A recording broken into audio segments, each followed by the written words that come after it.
వైఎస్ఆర్ కాంగ్రెస్ పార్టీకి రాజ్యసభ సభ్యత్వానికి రాజీనామా చేసి విజయసాయి రెడ్డి గారు బయటకు వచ్చిన రోజే మనం చాలా క్లియర్ కట్గా మాట్లాడుకున్నాం. ఒక నీట్ హెడింగ్ పెట్టి కూడా జగన్మోహన్ రెడ్డి గారి ఇంటి వరకు విజయసాయి రెడ్డి గారు రాచపాట పరవబోతూ ఉన్నారు.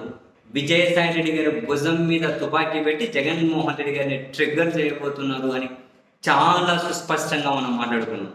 మధ్యలో ఏమైనా టర్నింగ్స్ ఉంటాయేమో చూడాలి అని.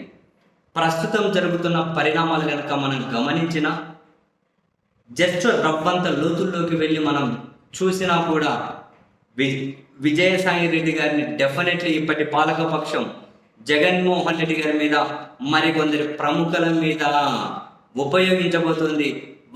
ఒక పనిముట్టుగానో ఒక ఆయుధంగానో విజయసాయి రెడ్డి గారిని వాడుకోబోతున్నారు.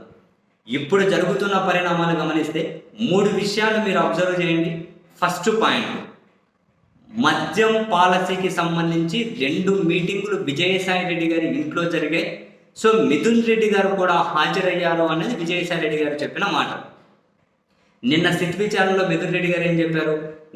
నేను వెళ్ళలేదు, మీరు కావాలంటే గూగుల్ టేక్అవుట్ తీయండి, విజయసాయి రెడ్డి చెప్పింది పచ్చి అబద్ధము అన్నారు. సరే, ఇక్కడ విజయసాయి రెడ్డి చెప్పిన మాటే నిజం అనుకుందాం. ఆయన ఇంట్లో మద్యం పాలసీస్కి సంబంధించి మీటింగ్స్ జరిగితే అసలు విజయసాయి రెడ్డి గారికి ఏం సంబంధం? ఆయన ఇంట్లో మద్యం పాలసీ మీద మీటింగ్స్ ఎందుకు జరిగాయి? అలా జరిగితే మొదట A1గా చేర్చాల్సింది విజయసాయి రెడ్డిని కదా. విజయసాయి రెడ్డి గారిని A1గా చేర్చి విచారణ చేయాలి కదా. విజయసాయి రెడ్డి ఇంట్లో మద్యం పాలసీకి సంబంధించి మీటింగ్ జరిగితే ఆ మీటింగ్కు వచ్చిన వాళ్ళు ఎట్లా నిందితులయ్యారు? మీటింగ్ జరపబడిన ప్లేసు ఆ ఇంటి ఓనర్ మాత్రం సాక్షి ఎట్లయ్యాడు అంటే ప్రభుత్వ పెద్దలకు, విచారణ సంస్థలకు వాళ్ళకు కావాల్సినట్లు ఇన్ఫర్మేషన్ ఇవ్వడానికి సిద్ధపడ్డారు కాబట్టి ఆయనేమో సాక్షి అయ్యారు, ఆ మీటింగ్కు వెళ్ళారు అని చెప్పి వీళ్ళు చెబుతున్న వాళ్ళేమో నిందితులయ్యారా? ఏమైనా అర్థం ఉందా? సెకండ్ పాయింట్, విజయసాయి రెడ్డి గారు ఇక్కడ నుంచి బయటకు వచ్చేంత వరకు ఇదే తెలుగుదేశం పార్టీ మీడియా ఎన్ని కథనాలు రాసింది, ఎన్ని డిబేట్లు పెట్టారు. ఏమని? విజయసాయి రెడ్డి గారి అల్లుందే ఆదాని డిస్టిలరీ, దాని ద్వారానే మొత్తం అంతా కనుక మద్యం సరఫరా చేశారు, విజయసాయి రెడ్డి అల్లుడిదే అల్లుడిదే అల్లుడిదే అల్లుడిదే అని చెబుతూ వచ్చారు. ఎప్పుడైతే విజయసాయి రెడ్డి గారు వాళ్ళ చేతిలో ఒక ఆయుధంగా వాళ్ళ తుపాకీని భుజం మీద పెట్టుకోవడానికి భుజం ఇచ్చారో, ఇప్పుడు మాత్రం ఆదాని డిస్టిలరీ మిథున్ రెడ్డికి సంబంధం వచ్చేస్తుందా? ఇది సెకండ్ పాయింట్. అండ్ ఇక్కడే విజయసాయి రెడ్డి ఏమన్నారు ఇంతకుముందు, కేవీ రావుకి అరబిందోకు మధ్య ఏవో వ్యవహారం జరిగితే మధ్యలో నాకేం సంబంధము అన్నారు ఆయన. కేవీ రావుకు అరబిందోకు మధ్య, కాకినాడ కోర్టు వ్యవహారం మధ్య ఏం పంచాయతీలు జరిగితే, ఏం వివాదాలు జరిగితే నాకేం సంబంధం అని చెప్పి విజయసాయి రెడ్డి గారు అన్నారు. మరి ఇప్పుడు అదే అరబిందో వాళ్ళ దగ్గర 100 కోట్లు విజయసాయి రెడ్డి గారు ఏ సంబంధంతో ఇప్పించారు? అసలు ఎందుకు ఇప్పించారు? డబ్బులు ఇప్పించిందేమో విజయసాయి రెడ్డి గారు, తీసుకున్నాడని చెబుతున్నదేమో రాజకాశిరెడ్డి మరికొందరు మనుషులు, ఇప్పించిందేమో విజయసాయి రెడ్డి బంధువు అరబిందో కంపెనీ దగ్గర. ఈ మొత్తం ఎపిసోడ్ మిథున్ రెడ్డికి ఏం సంబంధం? ఒకవేళ మిథున్ రెడ్డి కనుక వాళ్ళకి డబ్బులు ఇప్పించాలి అనుకుంటే మిథున్ రెడ్డికి తెలిసిన కంపెనీ లేదా, తెలిసిన వాళ్ళు లేదా, ఆయనకి ఏమన్నా 100 కోట్లు ఇప్పుడేమన్నా చూస్తున్నారా? నాకు తెలిసి మిథున్ రెడ్డి పుట్టక ముందు నుంచే పెద్దిరెడ్డి రామచంద్రారెడ్డి గారు వ్యాపారంలో ఉన్నారు. మరేంటి ఇదంతా?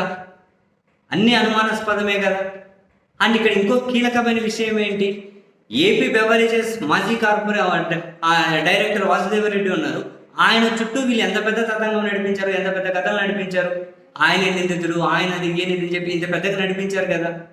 ఇప్పుడు ఆయన దగ్గర వీళ్ళు వాంగ్మూలం తీసుకొని, వాళ్ళకి కావలసినట్లు తీసుకొని, ఇప్పుడు అదే వాసుదేవరెడ్డిని రిలీవ్ చేసి సెంట్రల్ మళ్ళీ ఆయన మాతృ సంస్థ రైల్వేకి ఎలా పంపించారు? వాసుదేవరెడ్డిని ఒకవేళ ఆయన నిందితుడైతే అరెస్ట్ చేయకుండా, స్టేట్లోనే ఉంచుకోకుండా రిలీవ్ చేసి రైల్వేలకు ఎందుకు పంపించారు? అంటే మనకు కావాల్సిన మిథున్ రెడ్డి గారినో ఇంకొకరినో టార్గెట్ చేసే విధంగా వాసుదేవరెడ్డి వాంగ్మూలం ఇచ్చేశారు. ఆయన పని అయిపోయింది కాబట్టి ఆయన రైల్వేలకు పంపించారా? ఇప్పుడు విజయసాయి రెడ్డి గారు వీళ్ళ దారిలోకి వచ్చారు కాబట్టి దారిలోకి రానంత వరకు ఆదాని డిస్టిలరీస్ వాళ్ళ అల్లుడి కంపెనీ అయ్యి, దారిలోకి వచ్చిన తర్వాత మిథున్ రెడ్డి కంపెనీ అయిందా? విజయసాయి రెడ్డి ఇంట్లో సమావేశం జరిపితే విజయసాయి రెడ్డి నిందితుడు కాకుండా సమావేశానికి హాజరయ్యారు అని చెప్పి ఎవరో చెబితే వాళ్ళు నిందితులు అవుతారా? ఏమైనా అర్థం ఉందా? విజయసాయి రెడ్డి గారు చాలా స్పష్టంగానే రాష్ట్ర పాలకుల చేతులు ఈయన ఒక ఆయుధం అవుతూ ఉన్నారు. వాళ్ళకు అవసరాలకు అనుగుణంగా ఈయన ఉపయోగపడుతున్నారని చెప్పి స్పష్టంగా కనిపించడం లేదా? సో దట్ మరి ఇవన్నీ ఎందుకు చేస్తూ ఉన్నారు అంటే, మరి విజయసాయి రెడ్డి గారి వెనక ఏమైనా కనుక ఉన్నా ఏమన్నా పెద్ద పెద్ద బండారాలు ఉంటే వాటిని కాపాడుకోవడం కోసము, తాను కేసుల నుంచి బయటపడడం కోసం ఆయన ప్రయోజనాలు ఏమున్నాయో తెలియదు. బట్ మనం కనుక కాసింత లోతుల్లోకి వెళ్ళినా ఇప్పుడు మనం లేవనెత్తిన పాయింట్స్ అన్ని కనుక సుస్పష్టం కదా, క్లియర్ కదా. మరి విజయసాయి రెడ్డి గారు ఏం సమాధానం చెబుతారు, పాలకపక్షం ఏం సమాధానం చెబుతుంది?